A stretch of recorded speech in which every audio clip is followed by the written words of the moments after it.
ఈరోజుతో శాసనమండలి సమావేశాలు పూర్తయినాయి. 24వ తారీఖు నాడు ప్రారంభమయ్యే గవర్నర్ గారి ప్రసంగం ద్వారా ఈరోజు 20వ తారీఖు నాడు దానికి ముగింపు పలకడం జరిగింది. అంటే సుమారు 15 రోజులు క్లియర్గా సభలో పలు అంశాల పట్ల చర్చించడం జరిగింది. ఓవరాల్గా చూసుకుంటే ఒక ప్రధాన ప్రతిపక్షంగా మా పార్టీ ప్రజా సమస్యల్ని ముందుకు తీసుకొచ్చి ప్రభుత్వం ద్వారా వాటికి సమాధానం తెప్పించి సమస్య పరిష్కారాలు చేయడానికి చాలా ప్రయత్నాలు చేశాం. కానీ అధికార పక్షం ఆ ఆలోచనతో కాకుండా ఏదోలాగా దాన్ని డైవర్ట్ చేస్తూ వారికి ఆఖరికి మార్షల్ని కూడా తీసుకొచ్చి మమ్మల్ని సగం నుండి బయటికి వెళ్ళిపోవడానికి కారణమవుతున్నాయారు. ముఖ్యంగా ఏదైతే ఈ ఎన్నికల్లో అధికారంలో ఉన్న తెలుగుదేశం పార్టీ కూటమి ప్రభుత్వం రావడానికి కారణాలైన సూపర్ 6 కానీ లేకపోతే విద్యార్థికి ఇస్తానన్న నిరుద్యోగ వృత్తులు కానీ ఇక మిగతా అంశాలన్నీ కూడా నెరవేర్చడమే కాకుండా ఈ బడ్జెట్ ఈ సమావేశాలు దానికి కావాల్సిన నిధులను కూడా పూర్తిగా కూడా కేటాయించకుండా కార్యక్రమాన్ని చేశారు. చెప్పుని పోతే 1, 2, 3 కాదు, ఇవన్నీ కూడా రేపు వెళ్ళిన మళ్ళీ ఒక సుదీర్ఘమైన ప్రెస్ కాన్ఫరెన్స్ పెట్టి ఏ రోజు ఏ విధంగా ఏ రోజు చేశారని మీ ద్వారా రాష్ట్ర ప్రధానికి తెలియజేస్తాం. ఈ విధంగా చేశారు. అసలు ప్రభుత్వానికి చిత్తశుద్ధి కనిపించలేదు నాకు. ప్రజలంత పెద్ద ఎత్తున మాకు మ్యాండేట్ ఇచ్చారు. వారి ఆకాంక్షలు వారికి అనుగుణంగా కార్యక్రమాలు చేయాలి అనే కనిపించట్లేదు. ఎంతసేపు కూడా మా పని అయిపోయిందిలే, మేము అధికారంలోకి వచ్చాలే, మేము సీట్లో కూర్చోనాలే, ఎలా పోతే పోనీ, మేము ఇంకా మా పని ఈ రాష్ట్రాన్ని దోచుకోవడమే మా పనిని ఆలోచనలు ఆ ప్రభుత్వం తాలూకు ఇచ్చిన సమాధానాలు కానీ వాళ్ళు ఇస్తున్న కార్యక్రమాలు కానీ వారి వ్యవహార శైలిలో కానీ కనిపిస్తున్నాయి. చాలా దురదృష్టం, చాలా దురదృష్టం. చాలా ఏదైతే అత్యంత విలువైన సమస్యలు ఉన్నాయో వాటి మీద స్పందనే కరువైంది. చిత్తశుద్ధి కనిపించట్లే. కాబట్టి మాకు ఈ జరిగిన ఈ 15 రోజుల కార్యక్రమంలో ప్రభుత్వం తాలూకు తీరు పట్ల మేము చాలా అసంతృప్తితో ఉన్నాం. ఆ తీరుని ఖండిస్తున్నాం. రాబోయే కాలంలో సరే వాళ్ళు వ్యవహార శైలి మార్చుకోవాలని, ప్రజా సమస్యల పట్ల చర్చలతో ఉండాలని. ఎందుకంటే సభ అంటే ఏ ఒక్కరి వ్యక్తులతో ఏ ఒక్క 2 పార్టీల తాలూకా ఆధిపత్యాల కోసం కాదు. 5 కోట్ల మంది ఆంధ్రులకి తాలూకు బాధ్యత వహిస్తుంది ఆ సభ. దానికి తగ్గట్టు మన ప్రభుత్వ వ్యవహార శైలి కానీ మనం ఇచ్చే ప్రొసీడింగ్స్ కానీ ఇచ్చే సందేశాలు కానీ ప్రభుత్వం చెప్తున్న మాటలు కానీ లేదా ప్రతిపక్షంగా మేము మాట్లాడిన మాటలు కానీ లేదా మా భాష కానీ లేకపోతే వాళ్ళ భాష కానీ వాళ్ళ వ్యవహారాలు కానీ మా వ్యవస్థ కానీ ఉండాలనేది మేము కోరుకుంటున్నాం. అది కొరబడింది. ఇవాళ ఎంతో సమస్య. ఎస్సీ కులాలు ఇవాళ షెడ్యూల్ కులాలకు సంబంధించి వాళ్ళ తాలూకా ఇంటర్నల్గా వాళ్ళకి వర్గీకరణ కావాలని ఎప్పటి నుంచో పోరాటాలు చేస్తున్నారు. కొన్ని సందర్భాలు మనం చూసాం. ఈ వర్గీకరణ జరిగినప్పుడైతే ఒక వర్గం అయితే కురుక్షేత్రం పెడితే, ఒక వర్గం అయితే వాళ్ళు పెద్ద ఎత్తున చేస్తే ఆ రోజు ఉన్న ఇప్పుడున్న ఈ తెలుగుదేశం ప్రభుత్వమే వాళ్ళని అరెస్టులు చేసిన సందర్భాలు కూడా మనం చూసాం. ఆ తర్వాత మేము వచ్చే మా ప్రభుత్వం వైసీపీ ప్రభుత్వం జగన్మోహన్ రెడ్డి నాయకత్వంలో ఆ కేసులన్నీ ఎత్తింది మా ప్రభుత్వం. ఇది ఏదో గొప్పగా చెప్తున్నాను కాదు. ఎందుకంటే ఏదైతే అట్టడుగు ఉన్న ఈ షెడ్యూల్ కులాలు ఉన్నారో వాళ్ళు కోరుకుంటున్న వాళ్ళ తాలూకు ఆశలు ఏమున్నాయో, వాళ్ళ కోరికలు ఏమున్నాయో వాటికి న్యాయబద్ధంగా చట్టబద్ధంగా ఒక పెద్ద మనసుతో ఏ ఒక్క వర్గానికి కూడా ఇబ్బంది లేకుండా, ఏ ఒక్క కులానికి కూడా ఉపకులానికి కూడా నష్టం లేకుండా ఆ కార్యక్రమాన్ని ముందుకు తీసుకెళ్ళాలి. సరే మేము చేసాం కదా, మీరు తన్నుకు చావండి అంటే అది సమంజసం కాదు. ఇవాళ చూసాం, ఆదరాబాదరాగా మా దగ్గర వచ్చి ఓ స్టేట్మెంట్ ఇచ్చారు. కమిషన్ రిపోర్ట్ వచ్చి ఉదయం వచ్చి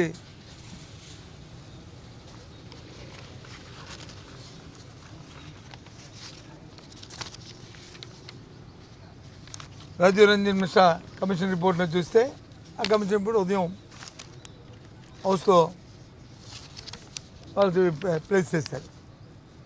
మధ్యాహ్నం వచ్చి దాని మీద స్టేట్మెంట్ అంటారు. దాని మీద చర్చ అంటే చర్చ లేదు దానికి కావాల్సిన ప్రక్రియ ఏమున్నాయో అవి ఎక్కడ ఎవరికి దాని గురించి లేదు. సింపుల్గా ఓ స్టేట్మెంట్ అంతే తప్ప ఇందులో ఏమీ కనిపెట్టే. దీనివల్ల వర్గాలకి మేలు జరుగుతుందా, ఇంకా ఎక్కువగా వాళ్ళు నష్టం జరుగుతుందా, ముడిపెట్టుకుని వాళ్ళు దీన్ని ఇబ్బందులు పడాలా? ఇది ప్రభుత్వాలు చేస్తున్న పని కాదు, సమంజసం కాదు ఇది. అలాంటి కార్యక్రమం ప్రభుత్వం ఉన్నప్పుడు అందరూ కూడా రెండు కళ్ళలాగా అందరినీ చూసుకోవాలి, అందరినీ కాపాడుకోవాలి, అన్ని వర్గాల్ని కాపాడుకోవాలి, ఎవరికి ఏ ఇబ్బంది ఉండకుండా చూసుకోవాలి. వాళ్ళకి రక్షణగా ప్రభుత్వం ఇది నా ప్రభుత్వం పర్వాలేదు అనే ఒక భరోసాని ప్రభుత్వాలు ఇవ్వాలి. కానీ అది మరవడింది, చిత్తశుద్ధి కనిపించట్లే. ఆ రోజు మా ప్రభుత్వం ఉన్నప్పుడు జగన్మోహన్ రెడ్డి ఒకే ఆలోచన, ఏదైతే సమాజంలో ఉన్న అట్టడుగు వర్గాలు ఎవరైతే ఉన్నారో వారికి అండగా ఉండాలి. మంత్రులు ఇచ్చినా, కార్పొరేషన్ చైర్మన్లు ఇచ్చినా, లేదు ఏదైనా స్కీమ్స్ ఇచ్చినా అందరికీ వాళ్ళందరినీ కూడా ఒక గౌరవప్రదంగా ఉండేట్లు ఏదైతే బాబాసాహెబ్ అంబేద్కర్ గారి తాలూకా భావజాలం ఏదైతుందో సమసమాజం ఉండాలని ఏదైతే కోరుకున్నారో ఆ సమసమాజ స్థాపనకి ఆ ఆలోచనతో ఆ రోజు జగన్మోహన్ రెడ్డి గారు చేశారు. ఆయన గుర్తుగా, ఆయన స్ఫూర్తిగా విజయవాడ నడిబొడ్డులోనే శుద్ధానాన్ని, అంబేద్కర్ శుద్ధానాన్ని పెడితే ఈ ప్రభుత్వాన్ని కళ్ళు కుట్టాయి. ఎందుకంటే ఈ అట్టడుగు వర్గాల దాకా అభ్యున్నతి, అట్టడుగు వర్గాలను వచ్చి గౌరవిస్తే, అట్టడుగు వర్గాలు ఉన్న ఎవరినైనా సరే వాళ్ళని మనం చెప్పాలనుకుంటే వాళ్ళని అంటే ఈ ప్రభుత్వానికి కిట్టదు. వాళ్ళ మీద ఒక ప్రత్యేకమైన ఒక ద్వేషం. దాని నిదర్శనం ఇవాళ సభలో వాళ్ళు మాట్లాడిన అవి పెట్టిన తీర్మానం ఏంటండి? తీర్మానం కాదు, స్టేట్మెంట్. సారీ అవి స్టేట్మెంట్. మేము అడిగాం ముందు బిజినెస్తో కంపెనీ పెట్టండి, దీని మీద చర్చ పెట్టండి, దీని మీద చేయండి, దీని మీద చర్చ పెట్టండి, తీర్మానం పెట్టండి, మా అభిప్రాయాలు మేము చెప్తాం. అందరూ బాగుండాలని కోరుకుంటున్నాం, న్యాయం జరగాలని కోరుకుంటున్నాం, న్యాయపరంగా వాళ్ళకి మంచి జరగాలని కోరుకుంటున్నాం, అన్ని వర్గాలు బాగోవాలని కోరుకుంటున్నాం. మా కాన్సెప్ట్ అదే. ఆ కార్యక్రమం చేయండి అని చెప్పాను, తడిచాను పెట్టా. నేను పూర్తిగా కూడా ప్రభుత్వ వైఖరిని మేము తప్పుపడుతున్నాం. మా తాలూకా భావజాలం, మా తాలూకా ఆలోచన ఏదైతే ఆ రోజు మా పార్టీ ఇచ్చిన స్టేట్మెంట్ ఏదైతుందో సుప్రీంకోర్టు ఇచ్చిన తీర్పుకు అనుగుణంగా ఆ కులాల్లో ఉన్న ఆ వర్గాల్లో ఉన్న ఉపకులాలు అన్నీ కూడా అందరూ కూడా మంచి జరగాలి, మేలు జరగాలి, గౌరవంగా వాళ్ళు సమాజంలో బతికే విధంగా వాళ్ళు తీర్చిదిద్దాలి. ఆ కార్యక్రమం చేయాలని ప్రభుత్వాన్ని మేము డిమాండ్ చేస్తున్నాం. వాళ్ళకి న్యాయం చేయాలని మేము డిమాండ్ చేస్తాం. అంతేగాని రాజకీయ స్వార్థం కోసం, రాజకీయ అవసరాల కోసమో, రాజకీయ ఎత్తుగడలకో చీప్ ట్రిక్స్ వేసుకొని చిన్న ఆలోచనతో కార్యక్రమాలు చేయడం సమంజసం కాదు. వ్యవస్థలో అది తగదని చెప్పని మరి ఇవాళ వైసీపీ పార్టీగా ఇవాళ తెలుగుదేశం పార్టీ కూటమిని ఇవాళ హెచ్చరిస్తూ వాళ్ళకి మంచి జరగాలి, భగవంతుడు మంచి చేయాలని కోరుకుంటున్నాం. ఏదండి మేము అనుకూలమో చెప్పలేదు, మంచి జరగాలని కోరుకుంటున్నాం. మంచి జరిగితే సంతోషం. మేము యూఆర్ నాట్ దేనికి మంచి జరగాలని కోరుకుంటున్నాం. మంచి జరిగే ప్రక్రియలో భాగం ఇది కాదు అంటున్నాం. మంచి జరిగే భాగం ఇది కాదు అంటున్నాం.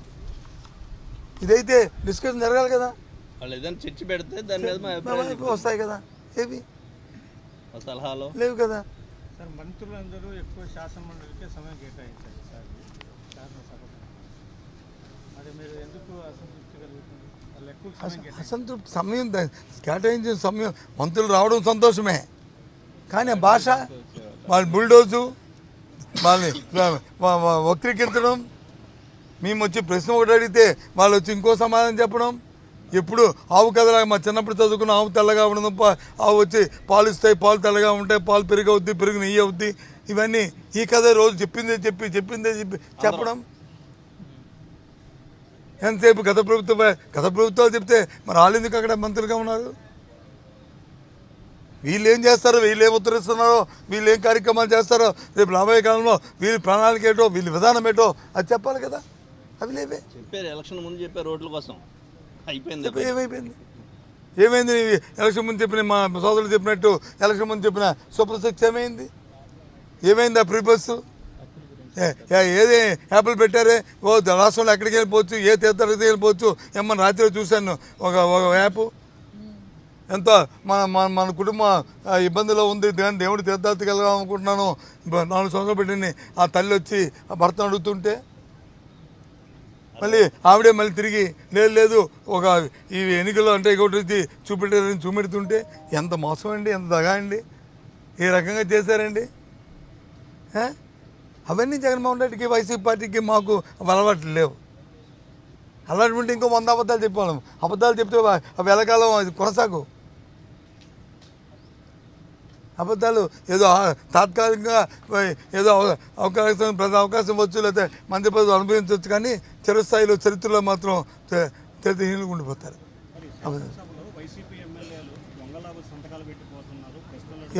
నాకు తెలియని అంశాన్ని నేను చెప్తాను.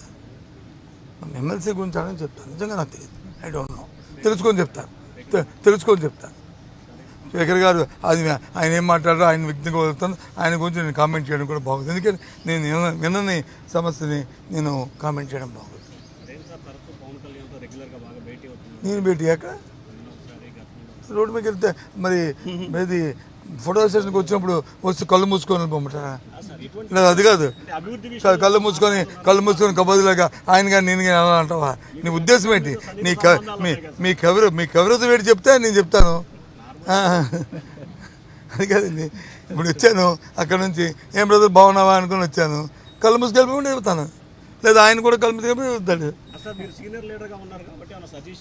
ఏం సజెషన్స్? ఎందుకు ఆయనకు ముందు ముఖ్యమంత్రి కూడా కలిశారు, ముఖ్యమంత్రి గారు కూడా కలిశారు.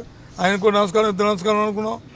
ఏం వెళ్ళిపోతున్నారండి, మేము వస్తుంటే మీరు ఏం వెళ్ళిపోతున్నారంటే లేదు ఏదో ఇనాగ్రేషన్ ఉంది చూసుకొని మళ్ళీ వచ్చేస్తానని చెప్పారు. ఓకే, మంచిది, సంతోషం అని చెప్పి వెనకాల నేను ఉంటే ఈయన కూడా కలిసాము.